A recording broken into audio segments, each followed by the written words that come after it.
ہم لوگ جو خوراکیں کھاتے ہیں نا وہ ہیں حلال پاکیزہ، روٹی ہے، چاول ہے، آلو ہے، چپس ہے، پکوڑے ہیں، سموسے ہیں، رول ہیں، پراٹھے ہیں، صحیح ہے نا، گھی ہے، یہ کیا ہے؟ حلال چیزیں. یہ کھائیں گے طاقت آئے گی، نارمل زندگی گزاریں گے. کچھ چیزیں ایسی اللہ نے پیدا کی ہیں جو آپ کو بالکل نکھار کے رکھ دیں گی. یعنی اس سے جو خون بنتا ہے نا بڑا خاندانی قسم کا بنتا ہے خون. آپ کے چہرے پہ چمک پیدا ہو جائے گی، آپ ہٹو بچوں ہو جاؤ گے. اور میں کیسے ڈیفائن کروں سمجھ میں نہیں آ رہا نا. صحیح ہے نا. وہ ہے زیتون، انجیر اور شہد، دودھ، کھجور. سمجھ رہے ہو؟ نہیں سمجھ رہے. دودھ وہ نہیں جو بھینس سے نکالا انجیکشن لگا ہوا، پھر اس نے گوالے نے اپنا دودھ بھی ملایا اس میں، یعنی جو اس کے پاس پاؤڈر واڈر اویلیبل تھا، پھر اس کو آپ نے بوائل کیا، پھر فریج میں رکھ دیا. 3 دن بعد اس کی جو اجزائے ترکیبی ہے نا، یعنی اس کا فارمولا ہی چینج کر دیا. ٹھیک ہے. دودھ کا ایک ڈاکٹروں کی نظر میں فارمولا ہوتا ہے. دودھ جب فریز ہوتا ہے نا تو باندی پن پیدا ہو جاتا ہے اس میں. تو دودھ کے صحیح فائدے اٹھانے ہیں نا، بالکل ہٹو بچوں قسم کا دودھ پینا ہے. تو ادھر جانور کے تھن سے دودھ نکالا اور فوراً پی گئے. یہ والا دودھ آپ چند دن پی کے دیکھیں، اپنی صحت دیکھنا، اپنا پیٹ کا سسٹم دیکھنا، آپ ایسیڈیٹی ختم اور زبردست ہٹو بچوں کام ہو جائے گا آپ کا. ہم تو پیتے ہیں فریج کا یا بوائل کر کر کے، ملائی اس کی الگ ہو جاتی ہے، اس کی جو قدرتی جو اس کی جو ترکیب ہے نا وہ چینج ہو جاتا ہے اس میں. تو خیر زیتون کھائیں یعنی پئیں. ٹھیک ہے. انجیر ہے، کھجور ہے. ہمارے نبی صلی اللہ علیہ وسلم کے گھر حضرت عائشہ فرماتی ہیں 2 مہینے کھجور اور پانی کے علاوہ کچھ بھی نہیں کھایا جاتا تھا. اللہ تعالیٰ پیغمبروں کے لیے جس قسم کی خوراک کا سلیکشن کرتے ہیں نا وہ سب سے بہتر خوراک ہوتی ہے ہر لحاظ سے. نبی صلی اللہ علیہ وسلم نے چاول نہیں کھائے. وہ الگ بات ہے کہ چاول عرب میں تھے ہی نہیں، لیکن اللہ نے ایسی چیزیں پیدا ہی نہیں ہونے دی وہاں پہ کہ پیغمبر کھائیں اور پھر ہمارے لیے وہ سنت بن جائے. ابھی دیکھو یہ بیٹھے ہوئے ہیں نا ماشاءاللہ، بتانے میں کوئی حرج تو نہیں ہے، یہ وہاں یو ایس اے آرمی میں، یو ایس اے کس میں ہے بھائی؟ ڈپارٹمنٹ میں ہے وہ، اس میں گورنمنٹ ڈپارٹمنٹ میں ان کو ایسے شعبے میں ہے، سیکیورٹی سے ان کا تعلق ہے نا، وہاں پولیس سے تعلق ہے. بتا دیتا ہوں یار، اس میں کوئی حرج تو نہیں ہے، کوئی آپ ہمیں پکڑو گے تو نہیں نا. تو یو ایس اے کی پولیس میں ہے یہ. تو ان لوگوں کی ٹریننگ بہت ٹف قسم کی ٹریننگ ہوتی ہے. جب یہ پچھلے سال مجھ سے ملنے آئے تھے ماشاءاللہ کافی اچھے موٹے تازے تھے یہ. اب یہ جب ملنے کے لیے آئے تو میں نے کہا باقی کہاں ہیں آپ؟ ہیں تھوڑے سے آئے ہیں آپ، تھوڑے سے، باقی کہاں گئے آپ؟ ایسے سلم اسمارٹ ہو گئے یہ. اور ماشاءاللہ انہوں نے طلاق یافتہ خاتون سے شادی بھی کی ہے جس کے بچے بھی ہیں، اور یہ ابھی اپنی ستیلی بیٹی کو لے کے بیٹھے ہیں بیان سن. تو یہ بھی ایک خوشی کی بات ہے. کیا خیال ہے؟ تو ابھی نماز سے پہلے میں نے ان سے پوچھا یار آپ ماشاءاللہ بالکل ہی فٹ فاٹ ہو گئے، تو آپ لوگوں کو وہاں جب ٹریننگ کے دوران کچھ خوراک پر بھی ظاہر ہے سمجھایا جاتا ہوگا کہ ہم تمہیں بھگا رہے ہیں، ایسا نہ ہو کچھ ایسی چیزیں کھا لو گے یہ بھاگنا سارا ضائع ہو جائے. تو کچھ خوراک میں بھی وہ گائیڈ کرتے ہیں. انہوں نے کہا بھائی چاول کھانے کی اجازت، بولو بھائی نہیں. تو چاول کھائیں آپ، میں منع نہیں کر رہا، ہم بھی کھاتے ہیں، لیکن ظاہر ہے چاول کیا ہے، اس میں نشاستہ زیادہ ہے، اس میں شکر زیادہ ہے، تو توند بھی نکلتی ہے، پھولتا بھی آدمی. تو ہمارے نبی صلی اللہ علیہ وسلم نے ایسی غذائیں استعمال کی ہیں کہ ان کو کھا کے موٹاپا نہیں آتا. وہ الگ بات ہے وہ عرب میں تھی وہی، لیکن اللہ ایسی چیز پیدا ہی نہیں کرتا پیغمبروں کے لیے نا کہ وہ کھائیں اور ہمارے لیے وہ ایک نمونہ بن جائے. اگر نبی صلی اللہ علیہ وسلم کے پاس چاول ہوتے اور آپ کھا رہے ہوتے تو ہم کہتے ہفتے میں 6 دفعہ چاول کھانا سنت ہے. تو اللہ نے کھانے نہیں دی ایسی چیزیں. دودھ میں بھینس کا دودھ بھی اچھا ہوتا ہے، گائے کا دودھ بھی اچھا ہوتا ہے، بکری کا ہٹو بچو ہوتا ہے، اونٹنی کا ہٹو بچو اچھا ہوتا ہے. ہمارے نبی نے سب سے زیادہ اونٹنی کا اور بکری کا دودھ پیا ہے. آپ ریسرچ کر کے دیکھ لو، اس میں فیٹ کم ہوتا ہے، موٹاپا نہیں آتا. موٹاپا پیدا کرنے والی چیزیں ہمارے پیغمبر نے اور صحابہ نے کھائی نہیں ہیں. اونٹنی کا دودھ اور بکری کا دودھ، یہ چیزیں یہ موٹاپا نہیں پیدا، اس میں فیٹ نہیں ہوتا اونٹنی کے دودھ میں، اور جگر کے لیے بہت اچھا ہوتا ہے.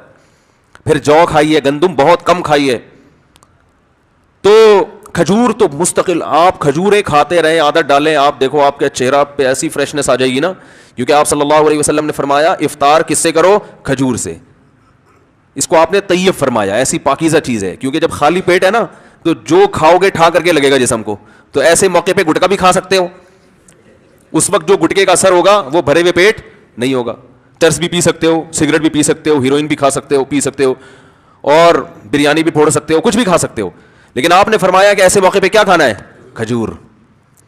آپ کہہ سکتے ہیں ہم تو رمضان میں کھجوریں کھاتے ہیں تو ہمارے چہرے پر تو وہ فریشنس اور یہ سب ویکنیس ختم نہیں ہوتی.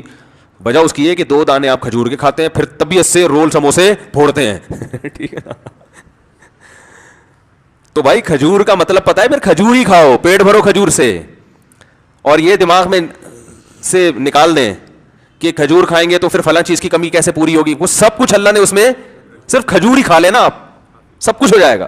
اس میں آپ کو طاقت بھی ملے گی, جو کاربوہائیڈریٹ ہے وہ بھی ملے, گلوکوز اچھا والا گلوکوز ملے گا آپ کو, اور آئرن بھی ہے, ہر چیز ہے. کہتے ہیں کھجور میں ایک اتنے سے دانے میں اللہ نے جتنی چیزیں جمع کر دی ہے نا, اتنی کسی اور پھل میں یکجا جمع نہیں ہوئی ہے. تو امی عائشہ, آج میں فجر میں حدیث پڑھتا ہوں نا یار, روزانہ تھوڑی دیر کا درس ہوتا ہے, تو امی عائشہ فرماتی ہے کہ چاند, وہ تو غربت بیان کر رہی تھی کہ رسول اللہ صلی اللہ علیہ وسلم کے 3 چاند گزر جایا کرتے تھے اور ہم کھجور پانی کے علاوہ کچھ بھی میسر نہیں ہوتا تھا. ایسی زندگی تھی, لیکن اللہ نے اسی میں بڑی پاور رکھی ہے, طاقت رکھی ہے. تو چیزیں کھائیں, وہ بھی کھاتے ہیں, چھوڑ کون سکتا ہے, لیکن زیادہ آہستہ آہستہ جو فوکس کریں نا ان چیزوں کو. انجیر ہے, عرب لوگ کھاتے ہیں. میں شام کو, آپ کو پتا ہے ہم ترکی گئے تو وہاں شامی مہاجرین بہت تھے, تو ہم جب شام کے لوگوں کو دیکھتے تھے ان کے چہرے میں الگ ہی رونق, چہرے میں الگ ہی نور. تو ہم اپنے دوستوں سے پوچھا یار یہ اتنے خوبصورت لوگ کیوں ہیں؟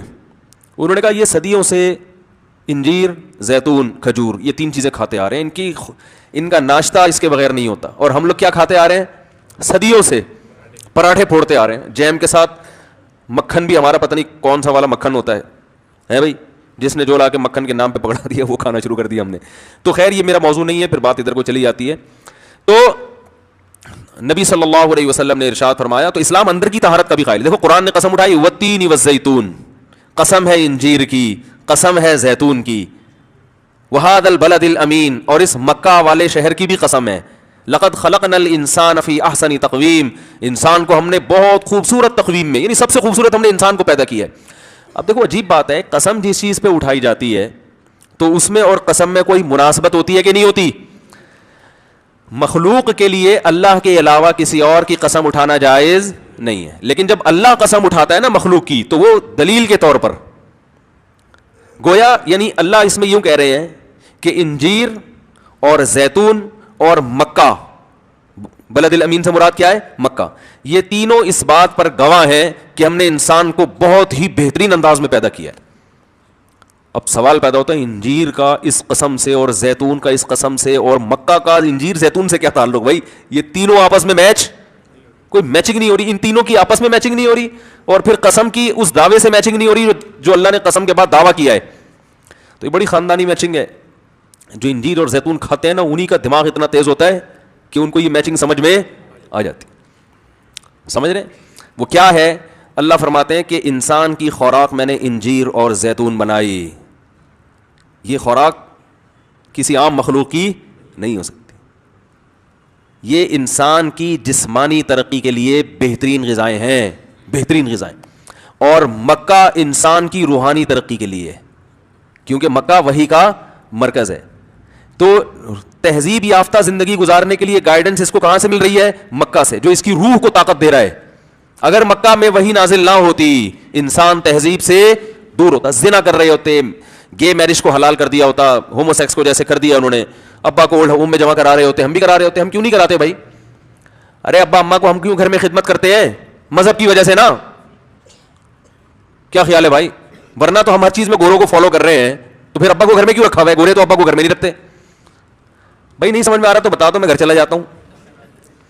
کامن سینس کی بات ہے نا, ہر چیز میں گورا گورا گورا گورا. ایک آدمی نے مجھے اتنا دماغ کھایا, میں نے کہا یار آپ گوروں کے بارے میں یہ کہہ رہے ہو, وہ یوں, کوئی تعریف بھی تو ہوگی. میں نے کہا سب سے بڑی تو بھائی گورے ہیں بھائی وہ. میں نے کہا کہ ان کی جو خوبی ہے میں ان کا تھوڑی انکار کرتا ہوں. کہتے مثلا میں نے کہا سب سے پہلی خوبی تو یہ گورے ہیں, ہم اس جیسے گورے نہیں ہم لوگ. تو اور خوبیاں بھی ہیں, میں خوبیوں کا منکر نہیں ہوں بھائی, لیکن میں یہ کہہ رہا ہوں کہ ہم تو چاہے خوبیاں ہو خامیاں ہو, ہر چیز میں ان کو فالو کر رہے ہیں نا.